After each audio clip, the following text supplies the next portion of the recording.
बिस्मिल्लाहिर्रहमानिर्रहीम। अस्सलामु अलैकुम। आज जो हम टॉपिक करेंगे उसका नाम है बैलेंसिंग केमिकल इक्वेशन। ये क्लास 9 का टॉपिक है, फर्स्ट ईयर का टॉपिक है।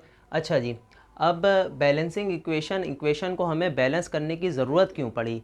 क्योंकि हमें जो है प्रूफ करना था law of conservation of mass को। Law of conservation of mass क्या कहती है? During a chemical reaction mass can neither be created nor be destroy. कहना ये चाहती है, एंटोनी लिवाइजर साहब ने जब ये लॉ पेश करी तो उन्होंने बताया कि भाई ड्यूरिंग अ केमिकल रिएक्शन, एक केमिकल रिएक्शन के दौरान ना तो मास बनेगा ना मास घटेगा, सेम रहेगा। मास क्या रहेगा बच्चों? सेम रहेगा। इस वजह से हमें इक्वेशन को बैलेंस करना पड़ता है।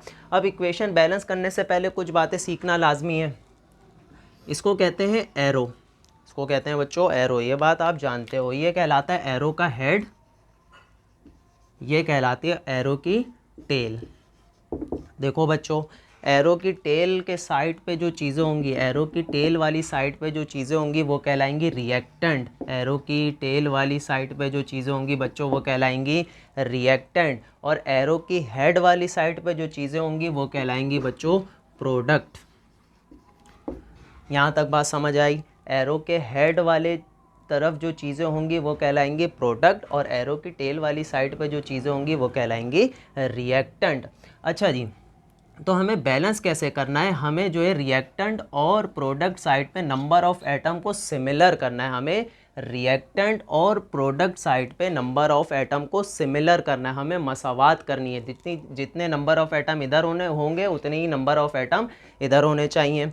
अच्छा जी, अब शुरू करते हैं बैलेंस करना। देखिएगा ज़रा, के यहाँ पर 1 है, के प्रोडक्ट वाली साइड पे भी 1 है, क्लोरीन प्रोडक्ट वाली साइड पे भी 1 है और रिएक्टेंट वाली साइड पे भी 1 है।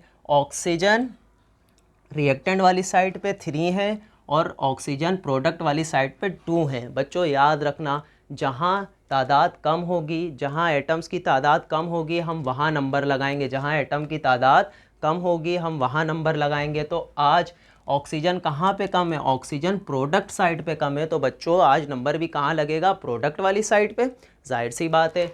अच्छा जी, नंबर कहाँ से लगाना शुरू करना है? बैलेंस इक्वेशन करने का कोई रूल तो है नहीं, तो नंबर हम लगाना शुरू करेंगे 2 से। पहले 2 लगा के देखेंगे कि 2 से बैलेंस हो रही है नहीं हो रही है, 3 लगा के देखेंगे बैलेंस हो रही है नहीं हो रही है, एंड सो ऑन। तो हम सबसे पहले क्या करते हैं हम सबसे पहले जो है 2 लगा के देखते हैं, क्योंकि आज ऑक्सीजन की तादाद प्रोडक्ट वाली साइड पे कम है तो हम 2 भी कहाँ लगाएंगे? प्रोडक्ट वाली साइड पे। आओ बच्चों यहाँ 2 लगा के देखते हैं। देखिए, जैसे ही हमने ऑक्सीजन को 2 लगाया, ऑक्सीजन क्या हो गए? 2 2 ज़ा 2 multiply by 2 is equals to 4। तो ऑक्सीजन कितने हो गए बच्चों? प्रोडक्ट वाली साइड पे 4।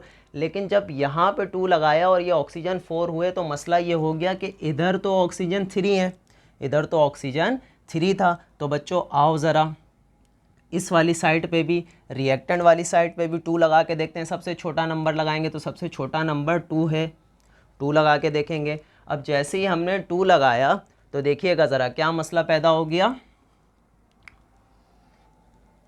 कि 2 हो गए, Cl भी 2 हो गया और ऑक्सीजन कितने हो गए? 3 2 ज़ा 6। ऑक्सीजन 6 हो गए। ऑक्सीजन उस वाली साइड पे जो है 4 है, तो हमें उस वाली साइड को भी जो है दोबारा से करना पड़ेगा।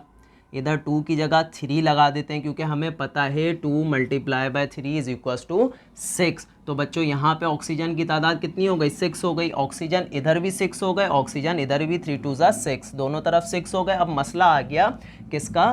के का और Cl का। देखो ज़रा, के इधर 2 है, Cl भी इधर 2 है, उधर के भी 1 है और Cl भी 1 है। बच्चों 1 को 2 बनाने के लिए हमें कौन सा नंबर लगाना पड़ता है? आप बच्चों को पता है, अगर 1 को अगर 2 बनाना है तो हम मल्टीप्लाई करवा देते हैं 2 से।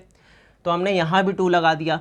देखो ज़रा, 1 2 ज़ा 2, तो के भी 2 हो गया और Cl 1 2 ज़ा 2, Cl भी 2 हो गया। देखो बच्चों, इस वाली रिएक्टेंट वाली साइड पे लिख लेते हैं। नंबर ऑफ़ एटम्स कितने हो गए?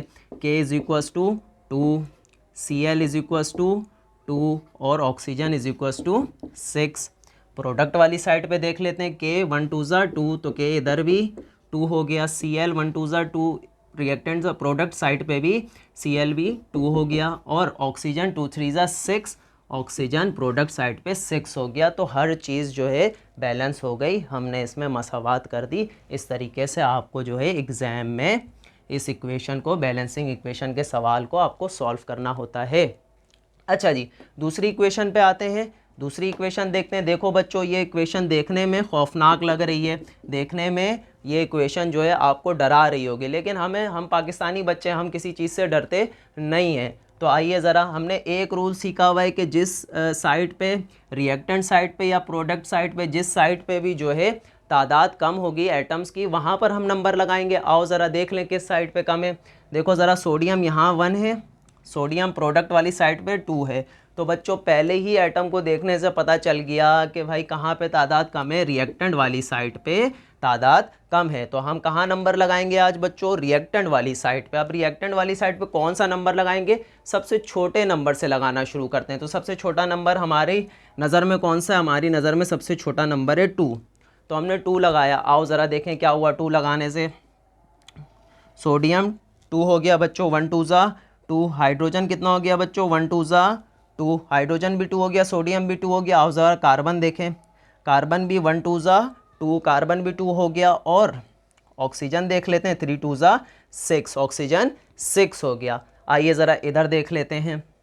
इधर भी सोडियम 2 है। देखो बच्चों, रिएक्टेंट वाली साइड पे क्या क्या था? सोडियम 2 था, हाइड्रोजन भी 2 था, और कार्बन भी 2 था, एंड ऑक्सीजन जो है वो 6 था। आइए इस वाली साइड पे चेक कर लेते हैं। तो सबसे पहले सोडियम जो है वो कितना हो गया बच्चों? 2 हो गया। कार्बन कितना हो गया बच्चों? देखो, एक कार्बन ये रहा, एक कार्बन ये रहा। तो बच्चे जानते हैं 1 + 1 = 2। तो कार्बन भी कितने हो गए बच्चों? 2 हो गए। आओ ज़रा ऑक्सीजन को गिन लेते हैं। ऑक्सीजन देखो, 3 2 और 1, 3 + 2 + 1। बच्चा ये कर लेगा, 3 2 और +1 कितने हो जाएंगे? ये हो जाएंगे 6। तो ऑक्सीजन इधर भी 6 हो गए। आओ ज़रा हाइड्रोजन बच गया, हाइड्रोजन को काउंट कर लेते हैं। हाइड्रोजन बच्चों देखो ज़रा 2 है, हाइड्रोजन जो है इस पूरी इक्वेशन में 2 है। तो हमने यहाँ पे 2 लिख लिया। आओ ज़रा देखें, सोडियम रिएक्टेंट साइड पे 2, सोडियम प्रोडक्ट साइड पे 2, हाइड्रोजन रिएक्टेंट साइड पे 2, हाइड्रोजन प्रोडक्ट साइड पे 2, कार्बन रिएक्टेंट साइड पे 2, कार्बन प्रोडक्ट साइड पे 2, और ऑक्सीजन रिएक्टेंट साइड पे 6, ऑक्सीजन प्रोडक्ट साइड पर 6। तो इस तरीके से जो है ये इक्वेशन बैलेंस हो गई। आइए ज़रा नीचे वाली इक्वेशन को देखते हैं।